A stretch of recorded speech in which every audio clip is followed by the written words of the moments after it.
আমার প্রিয় ছাত্রছাত্রীদের আমার আন্তরিক প্রীতি এবং শুভেচ্ছা জানিয়ে আজকের ক্লাস শুরু করছি। আজকের ক্লাসে আলোচনা করব উচ্চ মাধ্যমিক থার্ড সেমিস্টারের শ্রীজাত বন্দ্যোপাধ্যায়ের কবিতা ধর্ম। এই কবিতা আলোচনা প্রসঙ্গে প্রথমেই শ্রীজাত বন্দ্যোপাধ্যায় সম্পর্কে দু এক কথা আমরা জেনে নিই। আধুনিক যুগের বাংলা ভাষার একজন উল্লেখযোগ্য কবি হলেন শ্রীজাত বন্দ্যোপাধ্যায়। তার জন্ম কলকাতায় 21শে ডিসেম্বর 1975 সাল। ঢাকার রাজপথে লাগার অভিজিৎ রায়ের হত্যার প্রেক্ষিতেই তার লেখালেখি শুরু। একটিমাত্র ঘটনার প্রতিক্রিয়াতেই তার লেখা থেমে থাকেনি। পরবর্তীকালে তার লেখাতে ধর্মীয় মৌলবাদ ও সন্ত্রাসের বিরুদ্ধে তীব্র ও দৃঢ় প্রতিবাদ ঘোষিত হয়েছে। সব মাটি দখল করেছে কবর আর চিতা, কোথায় দাঁড়াবে তবে সামান্য কবিতা? চিরকালীন এবং প্রাসঙ্গিক এই প্রশ্ন তার লেখায় স্পষ্টভাবে উচ্চারিত হয়েছে। ধর্ম ব্যবসায়ীদের ভণ্ডামির মুখোশ খুলে দেওয়ার জন্য তার লেখনী বারবার গর্জে উঠেছে। তার লেখা উল্লেখযোগ্য কাব্যগ্রন্থগুলি হল উড়ন্ত শব্দকার, চিড়িয়াখানা, বর্ষা মঙ্গল, অকাল বৈশাখী, বোম্বে টু গোয়া, কর্কটকান্তির দেশ, মেঘ বাদলের কবি, অন্ধকার লেখাগুচ্ছ, কবিতা সমগ্র, এমনি বই, বান্ধবী গাছ, তারা ভরা আকাশের নিচে, লিমেরিক, যাকে ছোঁয়াত ব্যক্তিগত ইত্যাদি। তার একটি বিখ্যাত উপন্যাস বৃক্ষ অনুবাদক। কবি শ্রীজাত বন্দ্যোপাধ্যায় 2014 সালে উড়ন্ত শব্দকার এই কাব্যগ্রন্থের জন্য আনন্দ পুরস্কার পান এবং পরবর্তীকালে 2012 সালে তিনি পদ্মশ্রী খেতাবে ভূষিত হন। আমাদের পাঠ্য ধর্মকবিতাটি তার লেখা 50টি কবিতা সম্বলিত কাব্যগ্রন্থ অন্ধকার লেখাগুচ্ছ এর 14 সংখ্যক কবিতা। আমরা এখন শ্রীজাত বন্দ্যোপাধ্যায়ের ধর্ম কবিতার মূল আলোচনায় প্রবেশ করি। আব্দুল করিম খাঁর ধর্ম ছিল গান, আইনস্টাইনের ধর্ম দিগন্ত পেরোনো, কবিরের ধর্ম ছিল সত্যের বয়ান, বাতাসের ধর্ম শুধু না থামা।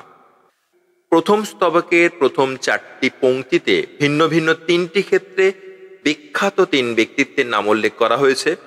গান বা সঙ্গীতের ক্ষেত্রে আব্দুল করিম খাঁ, বিজ্ঞানের ক্ষেত্রে আইনস্টাইন এবং আধ্যাত্মিকতা ক্ষেত্রে উল্লেখযোগ্য অবদান রাখার জন্য কবিরের নাম উল্লেখ করা হয়েছে। নিজ নিজ ক্ষেত্রে তাদের অবদান পৃথকভাবে আমাদের জেনে রাখা প্রয়োজন। উস্তাদ আব্দুল করিম খাঁ, যার জন্ম 1872 খ্রিস্টাব্দ, তিনি ছিলেন ভারতীয় হিন্দুস্তানি শাস্ত্রীয় সঙ্গীত শিল্পী, ভারতীয় মার্গ সঙ্গীতের কিরানা ঘরানার স্থপতি। তিনি শুধু খেয়াল এবং ঠুমরি গায়কিতে পরিবর্তন আনেননি, তিনি সম্ভবত প্রথম শিল্পী যিনি রাগ সঙ্গীতের ভিন্ন 2 ধারার মেলবন্ধন ঘটিয়ে এক পৃথক ধারা কিরানা বা কৈরানা ঘরানার সৃষ্টি করেন। ওস্তাদ আব্দুল করিম খাঁ আজীবন সঙ্গীতে সাধনা করে এসেছেন, তাই তার জীবনের ধর্ম হল সঙ্গীত সাধনা। অন্য ক্ষেত্রে আইনস্টাইনের কথা বলা যেতে পারে। আলবার্ট আইনস্টাইন, যার জন্ম 1879 সালে এবং তার মৃত্যু 1955। জার্মান এই পদার্থবিজ্ঞানী আপেক্ষিকতার তত্ত্ব, থিওরি অব রিলেটিভিটি এবং ভর শক্তি সমতুল্যতা সূত্র অর্থাৎ E=mc² আবিষ্কারের জন্য বিখ্যাত এবং তিনি 1921 সালে পদার্থবিজ্ঞানে নোবেল পুরস্কার লাভ করেন। আজীবন পদার্থবিজ্ঞানের সেবা করে এসেছেন এবং এই বিজ্ঞান সাধনাই তার ধর্ম। এরপর উল্লেখ করা হয়েছে কবিরের কথা, যিনি প্রাচীন ভারতের একজন কবি, হিন্দু মুসলিম সম্প্রীতির মতাদর্শে বিশ্বাসী। তার রচনা ভক্তি আন্দোলনে গভীরভাবে প্রভাব বিস্তার করলেও তিনি মূলত প্রেম এবং জীবনের কথা বলেছিলেন, যার মধ্যে প্রত্যক্ষ কোনো তত্ত্ব ছিল না। পরবর্তীকালে তার গান এবং কবিতার সাথে সুফিবাদ এবং মরমিয়াবাদের সাদৃশ্য খুঁজে পাওয়া যায়। কবির শব্দটি আরবি, আল কবির শব্দটির অর্থ মহান। এই কবির আবির্ভূত হয়েছিলেন 1398 খ্রিস্টাব্দে এবং তার মৃত্যু আনুমানিক 1518 খ্রিস্টাব্দে। প্রায় তিনি 120 বছর জীবিত ছিলেন বলে অনেকের মত।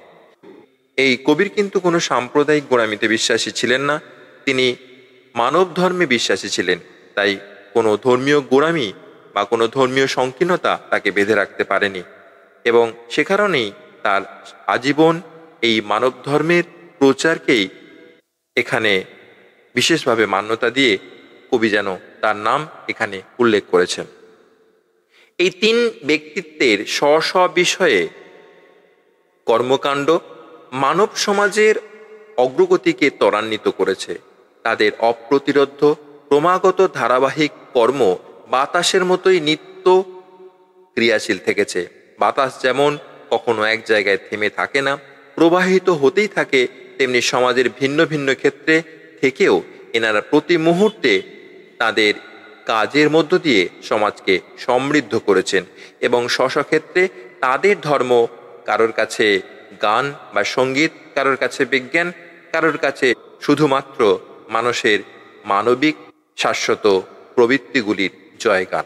এবার আসা যাক কবিতার দ্বিতীয় স্তবকে। ভ্যান গঘের ধর্ম ছিল উন্মাদনা, আঁকা। গার্সিয়া লোরকার ধর্ম কবিতার জেদ। লেলিনের ধর্ম ছিল নতুন পতাকা। আগুনের ধর্ম আজও ভস্যের চরিত। দ্বিতীয় স্তবকের এই 4 পংক্তিতে অঙ্কন, কবিতা ও বিপ্লবের ক্ষেত্রে 3 জন বিখ্যাত ব্যক্তির নাম উল্লেখ করেছেন কবি: ভ্যান গগ, গার্সিয়া লোরকা এবং লেলিন। পৃথক 3টি ক্ষেত্রে তাদের অবদান এবং ভূমিকা আমাদের অবশ্যই এখানে উল্লেখ করতে হবে। পূর্বের স্তবকে যেমন প্রাকৃতিক শক্তি বাতাসের ধর্মের সঙ্গে পৃথক 3 ব্যক্তিত্বের কর্মকাণ্ডের সাদৃশ্য উল্লেখ করেছেন কবি, ঠিক সেইভাবে এই স্তবকে উল্লেখ করা হয়েছে বিখ্যাত 3 ব্যক্তিত্বের সঙ্গে আগুনের ধর্মের সাদৃশ্য। আগুনের ধর্ম আজও ভস্যের চরিত। এখানে চরিত বলতে আচরণ এই অর্থটি গ্রহণ করতে হবে, অর্থাৎ আগুন সুদূর অতীত থেকে আজও সমস্ত কিছু দহন করে ভস্যে পরিণত করে, এটাই আগুনের ধর্ম বা চরিত বা আচরণ। ঠিক সেইভাবে অঙ্কনের ক্ষেত্রে ভ্যান গগ অঙ্কনের উন্মাদনায় বা চিত্র সৃষ্টি তার একমাত্র জীবনের ধ্যান জ্ঞান ছিল বা ধর্ম ছিল।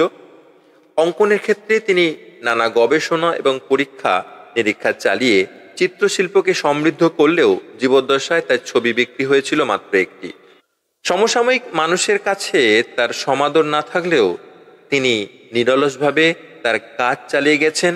পরবর্তীকালে তার মৃত্যুর পর তার অঙ্কিত চিত্রের উৎকর্ষ মানুষ বুঝতে পেরেছেন, এবং নিজের ধর্মের প্রতি কতটা ভালোবাসা এবং শ্রদ্ধা থাকলে এভাবে নিজ শিল্পকর্মে নিজেকে যুক্ত রাখা যায়, তাকে সঠিকভাবেই উন্মাদনা বা পাগলামি শব্দচয়নের মধ্য দিয়ে কবি সঠিক অর্থেই তা প্রযুক্ত করেছেন বলে আমাদের মনে হয়। তার চিত্র সৃষ্টির প্রতি নিবিড় আনুগত্য যেন তার জীবনের ধর্ম, যে কারণে আজও তিনি অঙ্কনের ক্ষেত্রে উল্লেখযোগ্য ব্যক্তিত্ব। একইভাবে কবিতা রচনায় গার্সিয়া লোরকা স্বতন্ত্র এক ধারা স্রষ্টা হিসেবে স্পেনের জনগণের কবি হয়ে উঠতে পেরেছিলেন।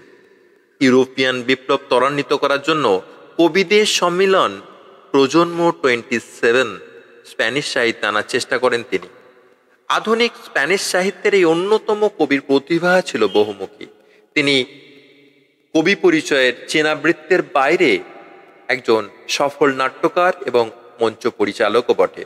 1936 সালে স্পেনে গৃহযুদ্ধ শুরু হলে কায়হোয়েনেস দে গার্সিয়ার নিজ গৃহ থেকে ফ্রান্সের সৈন্যরা তাকে অপহরণ করে এবং 19 আগস্ট গুলি করে হত্যা করে, তার দেহ লোপাট করে দেয়।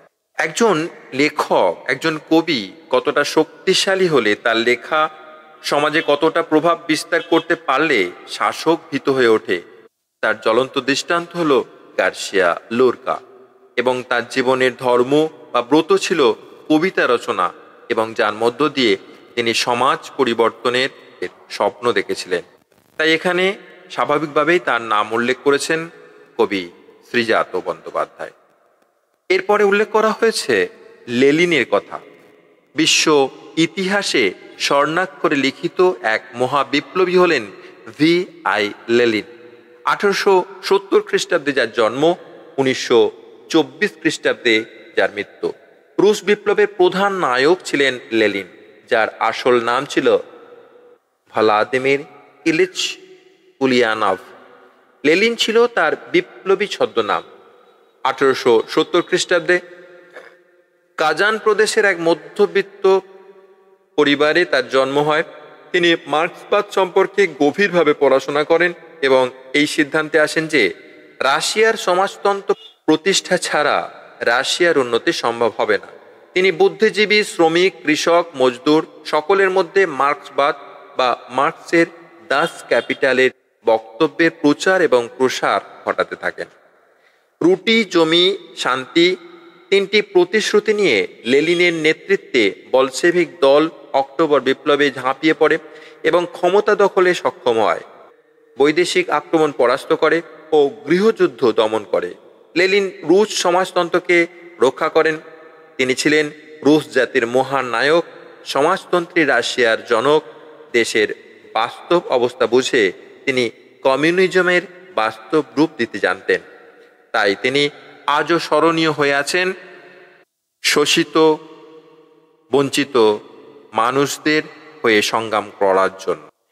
স্বাভাবিকভাবেই ভ্যান গগ, গার্সিয়া লোরকা, লেনিন তারা স্ব ক্ষেত্রে তাদের জীবন দিয়ে প্রমাণ করেছেন যে তাদের ধর্ম তারা নিজস্ব চিন্তা ভাবনার মতো করেই তারা পালন করেছেন।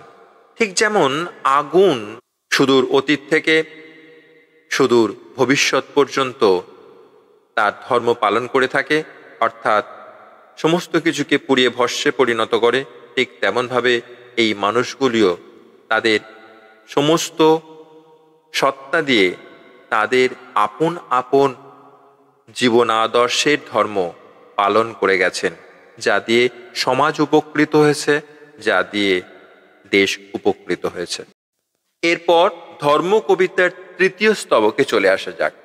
এত এত ধর্ম কিন্তু একই গ্রহে থাকে, কেউকে সে তাকে আরও জায়গা করে দেয়। তবে কেন অন্য পথ ভাবায় তোমাকে? তোমার ধর্মের পথে কেন অপব্যয়? পৃথিবীতে রয়েছে অনেক ধর্ম। প্রকৃত ধর্ম আসলে মানুষের হৃদয়ের সংকীর্ণতা দূর করে, মানুষকে মহান, পবিত্র ও কলুষ মুক্ত করে। ধর্ম শেখায় মানবতা, ভ্রাতৃত্ব, মনুষ্যত্ব। স্বার্থপরতার পরিবর্তে ধর্ম মানুষকে প্রেম, ভালোবাসা, স্নেহ, মমতার মতো শাশ্বত মানবিক গুণে সমৃদ্ধ করে তোলে।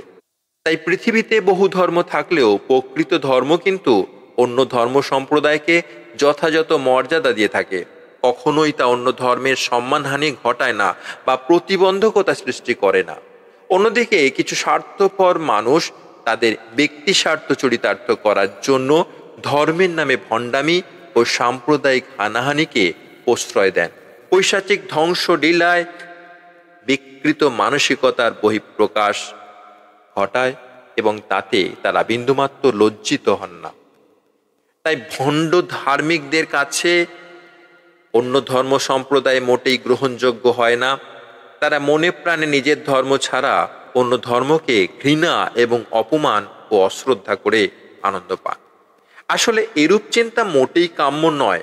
এভাবে অপরের ধর্ম যদি কাউকে পথ না করে দেয়, শ্রদ্ধা না করে, যদি সেই ধর্মের সমৃদ্ধি অন্য কাউকে ভাবায়, তাহলে অবশ্যই তা নিজ ধর্মেশ্বরের পথে বাধা হয়ে দাঁড়াবে।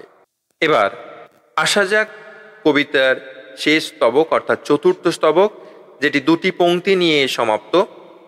যে তোমাকে শিখিয়েছে দখলের কথা, যেন সে ধর্মই নয় প্রাতিষ্ঠানিকতা। অন্য ধর্ম সম্প্রদায় যদি অপর ধর্ম সম্প্রদায়কে গ্রাস করতে চায় কিংবা পদানত করে আনুগত্য লাভের জন্য কপট ষড়যন্ত্র কিংবা হিংসার পথ ধরে, তাহলে তা কখনোই ধর্ম নামের যোগ্য হতে পারে না। সেখানে ধর্মের পরিবর্তে প্রাতিষ্ঠানিকতাই প্রতিষ্ঠিত হয়, অর্থাৎ সেক্ষেত্রে ধর্মের পবিত্র পথ পরিত্যাগ করে তা প্রতিষ্ঠা, প্রচার ও বিস্তারের মাধ্যম হয়ে ওঠে। সেক্ষেত্রে প্রতিষ্ঠানের পশ্চাতে থাকা কোনো ভণ্ড কপট ব্যক্তি ধর্মগুরুর ছদ্মবেশে ব্যক্তি স্বার্থ ও কামনা বাসনা পূর্তির ষড়যন্ত্রের পৈশাচিকতায় লিপ্ত হয়ে সাধারণ জনগণকে ভ্রান্ত পথে চালিত করে। তাই সেখানে ধর্ম নয়, প্রাতিষ্ঠানিকতা প্রতিষ্ঠা পায়। আজকের ক্লাসে শ্রীজাত বন্দ্যোপাধ্যায়ের ধর্ম কবিতাটি সম্পর্কে আমি সংক্ষেপে আলোচনা করলাম। যদিও মূল কাব্যগ্রন্থ অন্ধকার লেখাগুচ্ছে 14 সংখ্যক কবিতার কোনো নাম সেখানে দেওয়া নেই।